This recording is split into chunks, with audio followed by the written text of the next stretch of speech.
Hello children, let me welcome you to the virtual class of the Brihan Mumbai Mahanagar Palika. My name is Shraddha teacher. Children, we are in the middle of this COVID-19 pandemic, and because of that we are not able to go to school, but that doesn't mean we are going to stop learning. So we are going to do many lessons which are very interesting from your textbook through the virtual class here. So let us do a lesson in English today. So children, today let us start with a lesson in standard 9th English, and the name of the lesson is The Road Not Taken. Now this, children, is a beautiful poem written by Robert Frost. Now when you talk about the road not taken, it is not exactly about walking on the road, but it has got a deeper meaning. Now look at this picture here and examine it carefully. You will see that there is a diversion, and at a particular point the road splits up into two parts. Okay. Now if it is an unfamiliar road, that is, if you do not know what lies ahead, if you have never been on this road, then you are faced with a choice.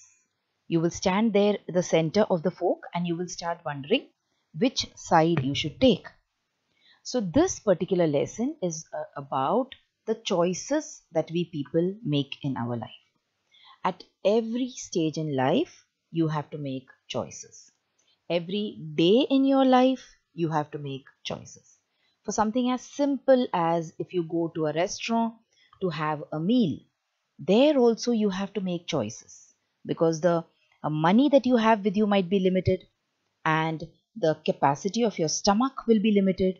But if you look at the menu card in the restaurant, there are so many dishes on it. But that doesn't mean that you can have all of them. So you have to settle either for one or two. So wherever you go in life, children, we have to make choices.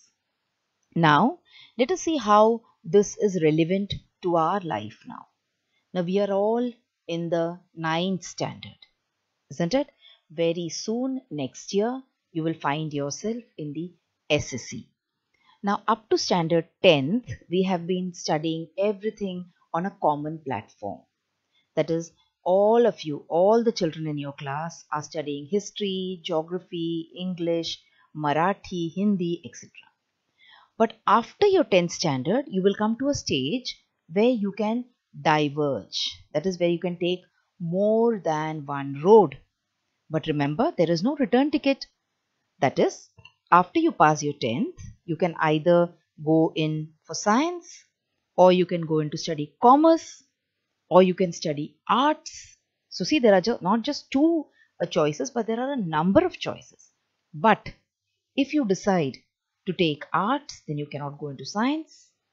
Alright, if you decide to take arts, then you can't study commerce.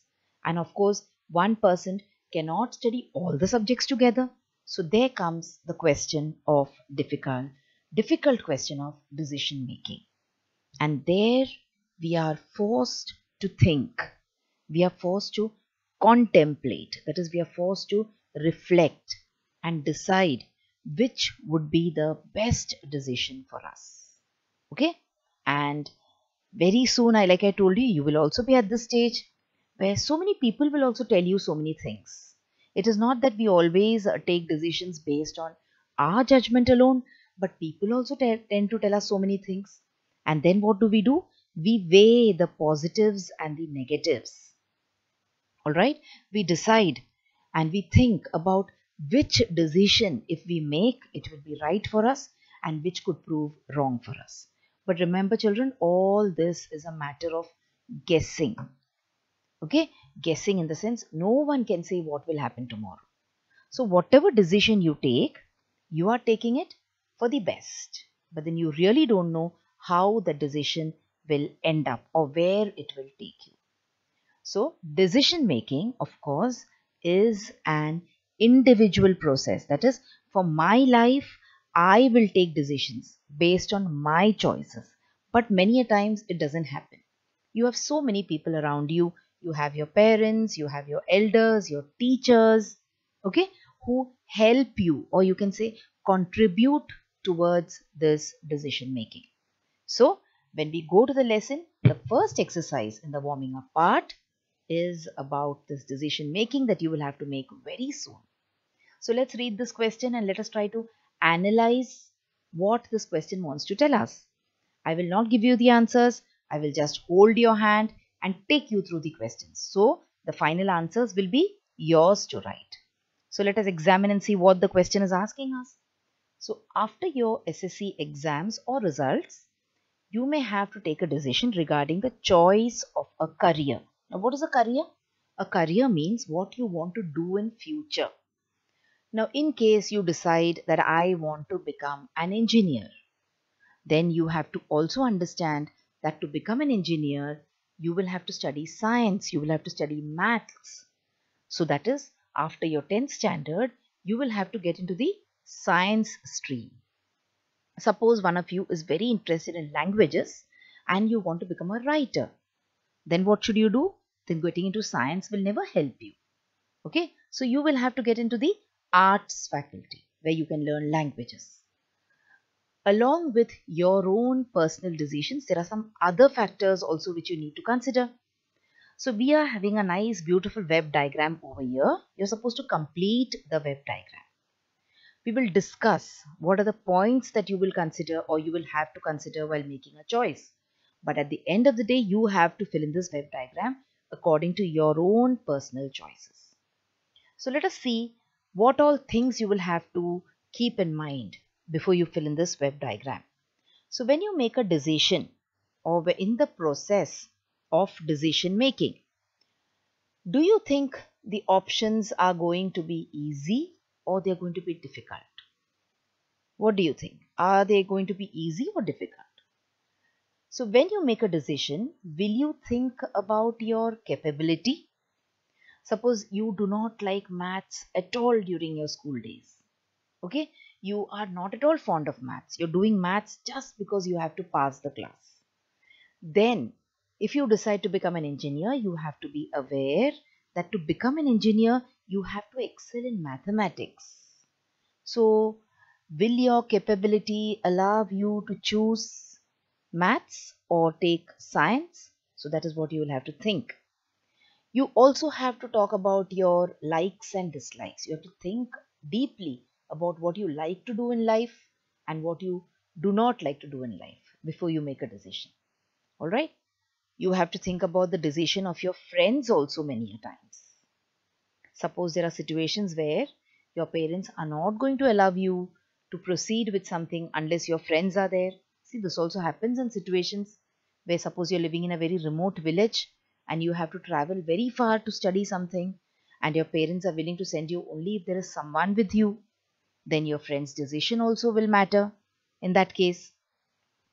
Many times we also have to think about our parents' professions. Now imagine if someone's mother and father, both of them are doctors and they have a very big hospital which is running successfully, and now you have come to the stage where you have to choose a profession.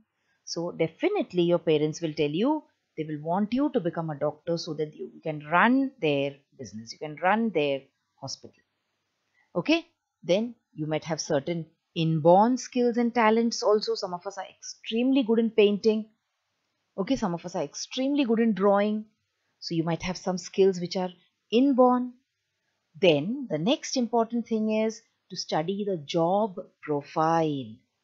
That is, if you take up a particular job, what are the things that you might have to do? What are the hours that you might have to put in to work? Whether you will have to leave your house and go to other places or whether your job will be in a fixed place. So see, these are all the things which are connected to your job profile. So you will have to consider this before you choose a career or before you make a choice of a career. Then easy money. There are certain professions will give you money very easily. Okay, without too much hard work. You have to think and consider whether that is going to be good for you. It might have many drawbacks also. Money doesn't easily come to anyone. If it is coming very easily, in the sense there are certain drawbacks to it. For example, people who go on ships, who work on these ships, they travel and they get a lot of money compared to the other professions. But remember, they have to be in the middle of the sea, in the middle of nowhere, with no communication with their loved ones, without meeting and seeing their loved ones for months together. So money is good, but see, the job is so difficult. You will also have to think about other possible difficulties. And finally, you will have to think about your ultimate aim. That is, what do you want to do towards the end of your life? Or how do you want to live your life? Okay, so now come on, I have guided you through these points. What you will do is, you will think about what factors you will consider. So there are six, you can say, boxes or circles in this particular web diagram. So in these six spaces, you are supposed to think and write, look at all these points. If some other point crops up in your mind, you can write that also. And fill up this web diagram. For you, when you make a decision about your career, which of the 6 points will you rank as 1, 2, 3, 4, 5, 6? And then fill them up in these spaces. Okay, so this was your first, you can say, exercise in the warming up part of the lesson. So now you will realize that how difficult decision making is. So it is something which you have to do with a very cool head, because there are certain decisions which you cannot reverse. You cannot go back on many decisions. Okay, so this is how this particular poem is very, very relevant to our syllabus and to our life as well. Let us understand a little bit about the poet. His name is Robert Frost. And this is a picture of Robert Frost when he was a young man. Let us learn a little bit more about his life. So Robert Frost was born in 1874 and he passed away in 1963. So he lived a long life. Alright, he lived up to the age of almost 89. One of the most famous American poets of all time. He was a very, very famous American poet. That is, there are certain people who are famous in their times when they are living, but once their time is over, people tend to forget them. But that was not the case with Robert Frost. He was a very, very famous poet of America and people still remember him. He has won the Pulitzer Prize 4 times. Now, this is a prize which is given to people who excel in the field of literature, in the field of writing, etc. So he is a 4-time Pulitzer Prize winner. He used to use free verse and end rhyme. Now we will see what the meaning of rhyme here in this poem is and how this poem is rhyming. Okay, so he used to use free verse. Free verse means there is no need for your lines to rhyme. And he also used to use a rhyme. And what was the theme that he used? He used to compare the events in our life with nature.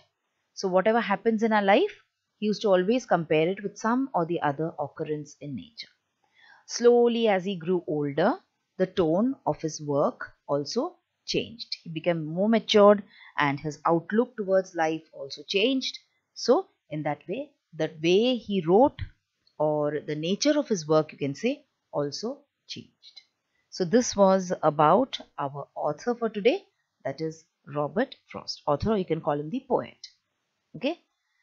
Now let us come to the poem. Let us read the poem and I'll try to explain the meaning of the poem to you. We will also look at a few new or difficult words in the poem. So you are at a crossroad like this and now you have to decide where you have to go. So you can see here in front of this person there are 2 paths.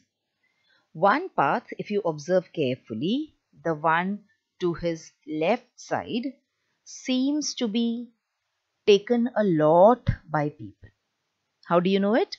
Because there the road is very clean if you see. Alright, there are less leaves on the road and it also looks greener. So naturally when you see something which is greener, which looks fresh, it is more welcoming for us. So that may be the reason why more people have gone or taken that particular path. Then towards his right side there is another path where the leaves are all yellowed. Okay, and you will see that the road is covered with dry leaves. That means it looks like there are very few people or hardly any person who goes or walks on that particular path because it looks undisturbed. All right. So now this is about how, when we come to a crossroad, how we make a decision. And the most important thing that the poet wants to tell you is, once you make a decision, you should stick to it. Do not regret it, or do not try to reverse it, or do not sit and lament about it. That is, do not feel that, oh, what I have done is wrong. Try to stick to what you do. Take a decision, not in a hurry. Take a decision with a calm, composed mind. Think a lot. Now, why have we told you to fill up the web diagram? Because at web diagram, when you fill up, you will be forced to think deeply. So, think deeply, take your own time, and arrive at a decision. But once you arrive at the decision, then there is no looking back for you. Okay? So, come on, let's read the poem now. So, I'm going to mark the lines which I'm reading. I'm also going to underline a few difficult words in this. All right. And then I will try and give you the meaning also, and we will also discuss the meaning of the poem in general. So, The Road Not Taken by Robert Frost. Two roads diverged in a yellow wood. Diverged here means separated. So, two roads, they broke out into a fork. You can see here, there is a road which is coming, it's a single road, and then it becomes two in a yellow wood. Yellow wood means, wood here means forest. And yellow wood would mean a forest where all the leaves on the trees have turned yellow. And sorry, I could not travel both. So like I told you, there is a point in life, or there is a point in your daily life, when you have to consider what you will select and which one you will give up. Let us come to an easy example about the clothes that we wear. Now, of course, when you come to school, you will have to wear a uniform. You don't have a choice there. But in case you suppose you're going to college, you can wear something new every day. There also, every day you have to make a choice. You have to take a look at all the clothes that you have with you, and then you have to decide which one you will wear. So he's saying, sorry, I could not travel both. Can you wear two dresses at the same time? No, you can't. In the same way, the poet also says that I cannot travel on both the roads at the same time. And be one traveler, long I stood. He's saying, so I was a traveler. So what did I do? Like I told you, you have to think deeply. You have to consider all the options that you have, and then you have to take a decision. So he also, for a long time, he stood there and looked down one as far as I could. So he tried to look at the end of the road, that is, till the distance where his eyes could take him or his sight could reach. He tried to look towards the road. Okay? To where it bent in the undergrowth. So what does undergrowth mean? Undergrowth means a dense growth, a thick growth of shrubs and other plants. So he stood there, and as far as his eyes could see, he tried to look at the road and observe the road very carefully. So this is the time where you think about the decision that you want to take. So it is at a time before you take the decision. Then took the other as just as fair. So he looked at one and then he decided, no, now let me look at the other one. And having perhaps the better claim, because it was grassy and wanted wear. Though as for that, the passing there had worn them really about the same. So there were two roads here. One was much cleaner. The other one was grassy and it wanted wear, means it wanted that people should walk on it so that the grass would go away. Now you must have seen these kind of things, children, when you go towards the open areas like in the fields. Children who are living in cities might not be so fortunate, but children who are living in villages, if you go to these open fields, you must have seen certain You can say places where there are no grass. Why? Because people have stepped on that. So it forms a small path kind of a thing. So there also he looked at one where looked at the undergrowth, and there at the other part of the road he saw that it was grassy and it looked like someone should start walking there. Wanted where means people should start using that particular road. So, and both that morning equally lay in leaves no step had trodden black. So here trodden means walked. So both the roads are lying in front of him and he can walk on any of them. That is his choice. No one is going to stop him. So he looked at both of them, and on both the roads there were some leaves lying around. Oh, I kept the first for another day, yet knowing how way leads on to way, I doubted if I should ever come back. So he looked at both the roads and he decided that yes, I will take the second one. So I will take the one on which people have not walked too much. He also told himself that I will come back and I will walk on that first road some other day. But at the same time, at the back of his mind, he knew that one road leads to another. That means you keep on moving forward in life. So there is no reverse button in our life. He also knew it. The poet also knew it, but the poet was just trying to console himself, trying to make himself understand that also what if I have not walked on this road today? I will definitely come back and walk on it some other day. I shall be telling this with a sigh. Sigh means sadly. Somewhere, ages and ages hence, two roads diverged in a wood, and I took the one less travelled by, and that has made all the difference. So he's saying that after a long, long time, that is, after many, many years, I will tell this to someone. I will talk about my experiences, or I will tell my story, maybe to my children or to my grandchildren, that once upon a time in life, there were two roads in front of me. One was the road on which many people have walked, and the other one was less traveled. But I took the less traveled road, and that has made all the difference in my life. So, what happens is we tend to blindly follow others. There is one more message in this lesson, children. We tend to blindly follow others.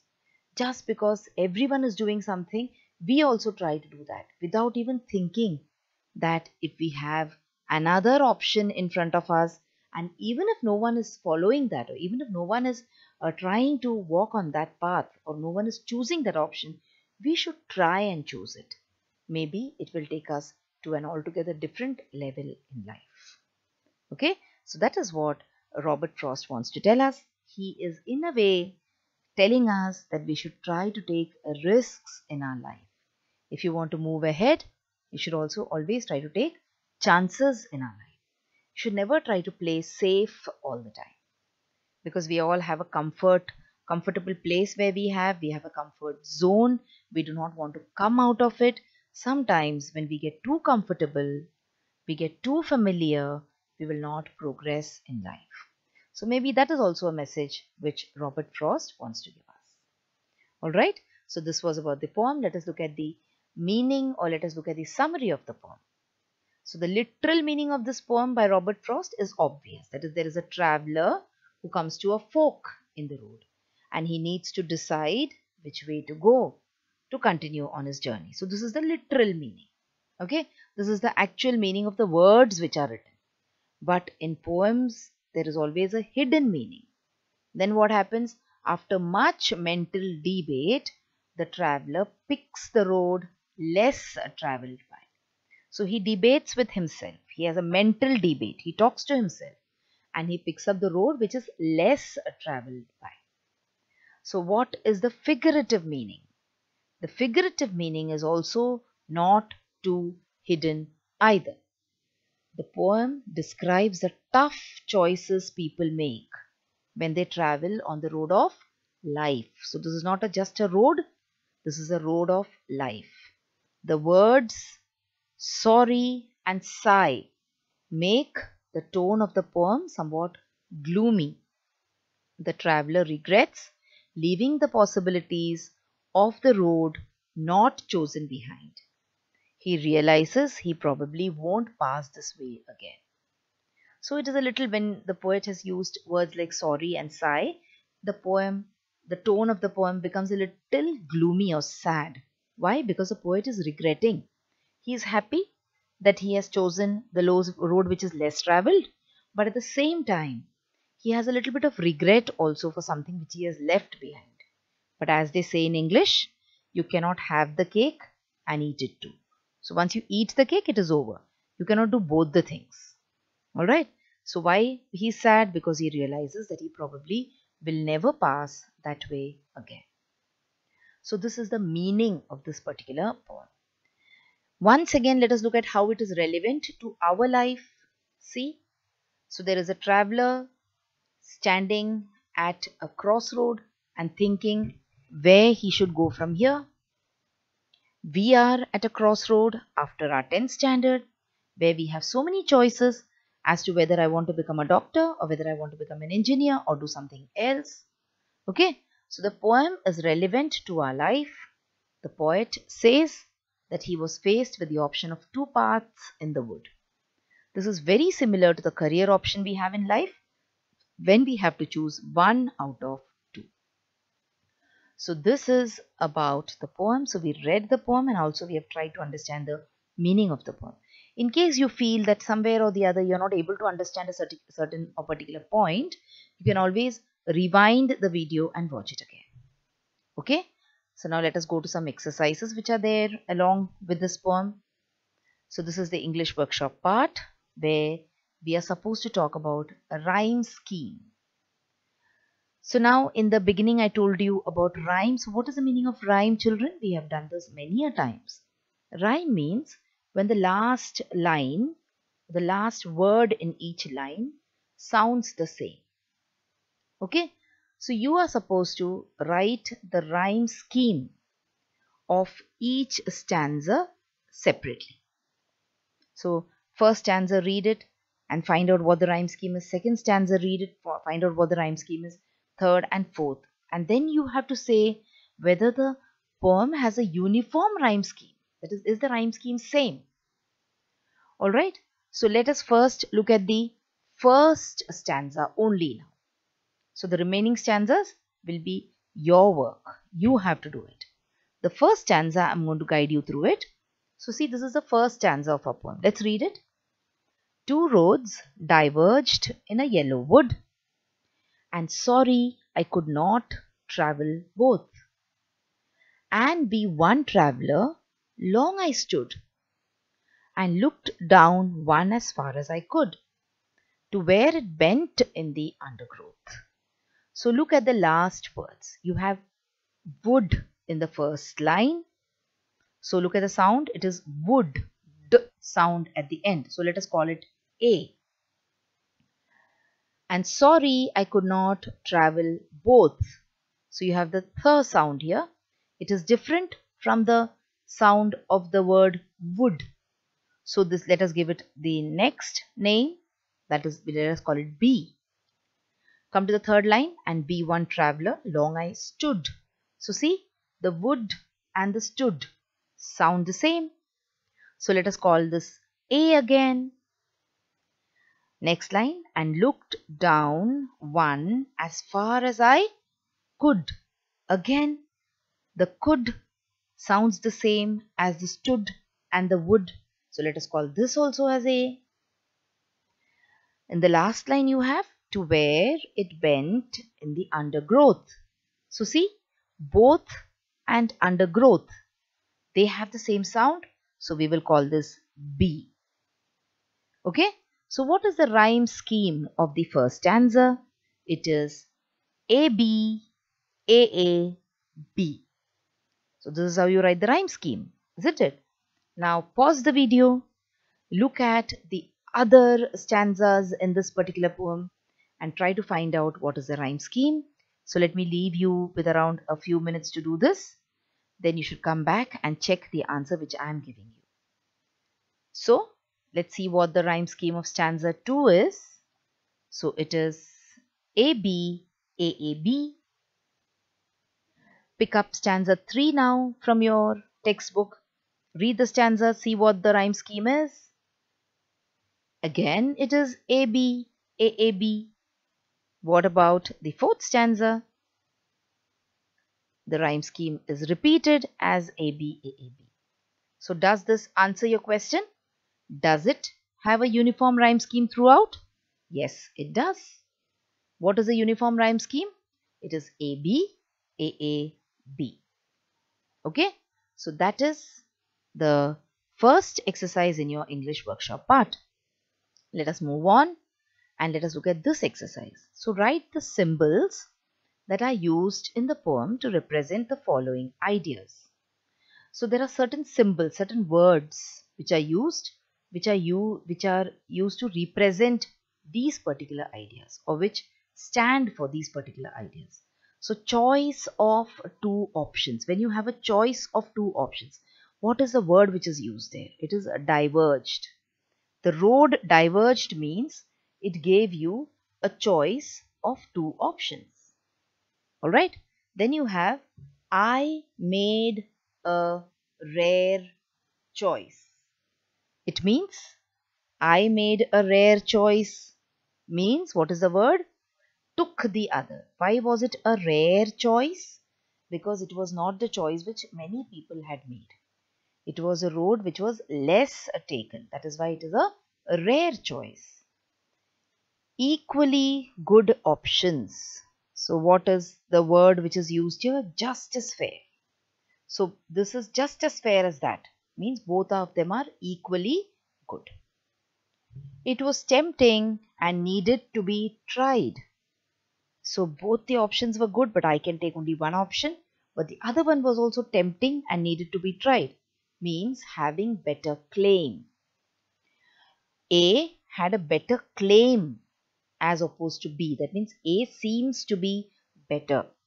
A seems to have a better, you can say, quality. Okay.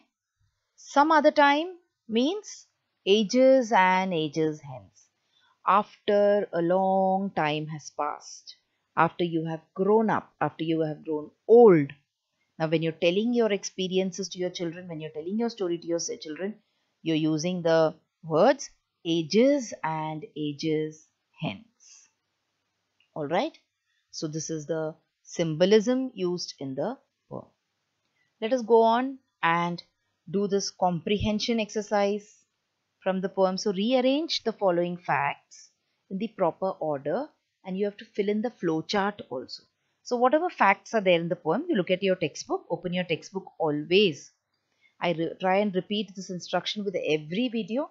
So whenever you're watching a video here, children, based on a particular lesson, always keep the textbook open to that particular lesson. So if you look at this particular exercise, there are certain facts which are given under this page.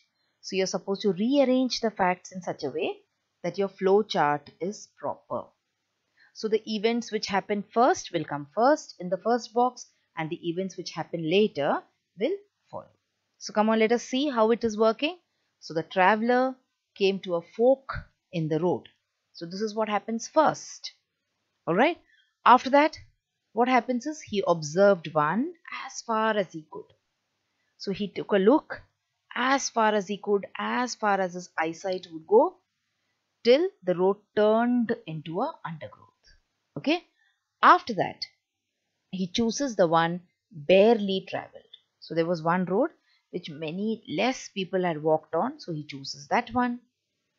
Choosing the lesser used road has made a great difference in his life, he says. But he says this later on, much later on in life. Finally, he planned to travel along the previous one some other time. He promises himself that someday I will come back and I will travel on the other road. Whereas he knows that that may never be possible for him. Okay, So this is actually the events which have happened in the poem.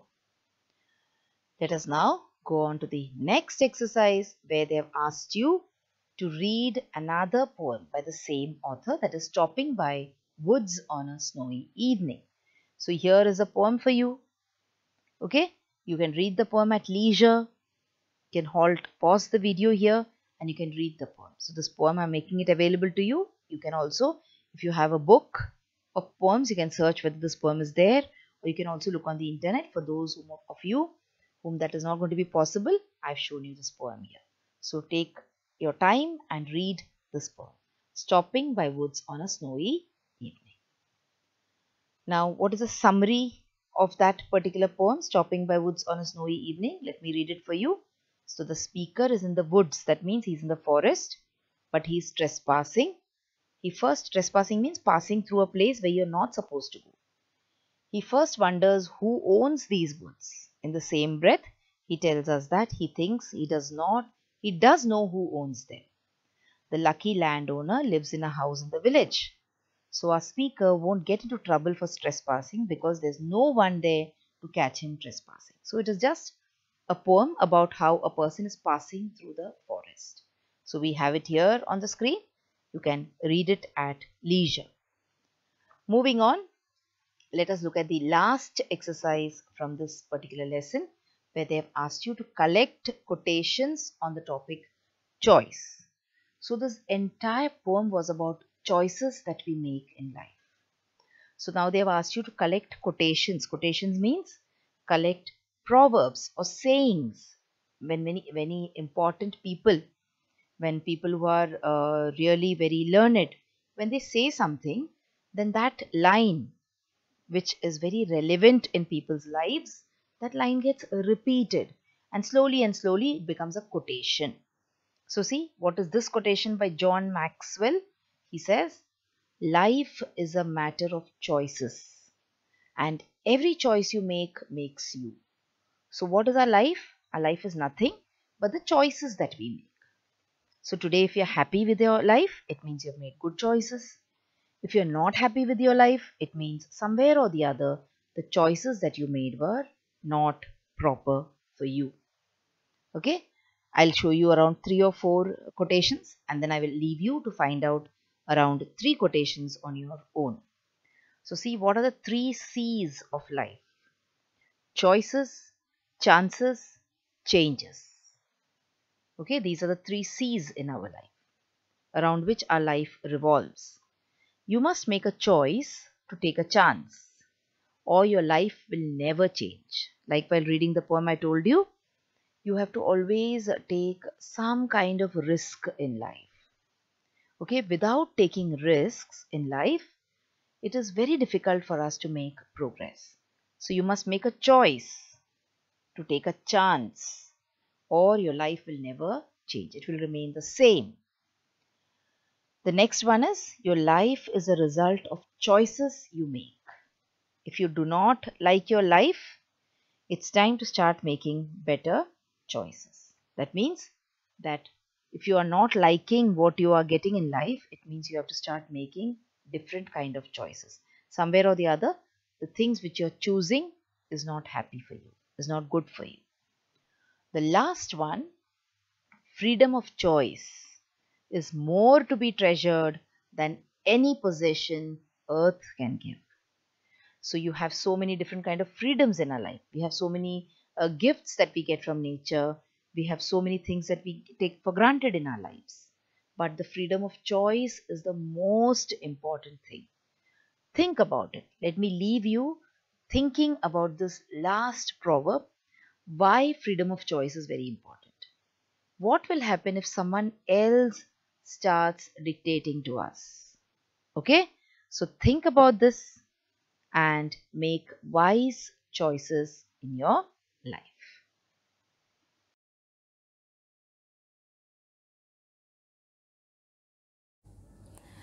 So children, wasn't that a very interesting lesson? I'm sure you learnt a lot of new things in this lesson.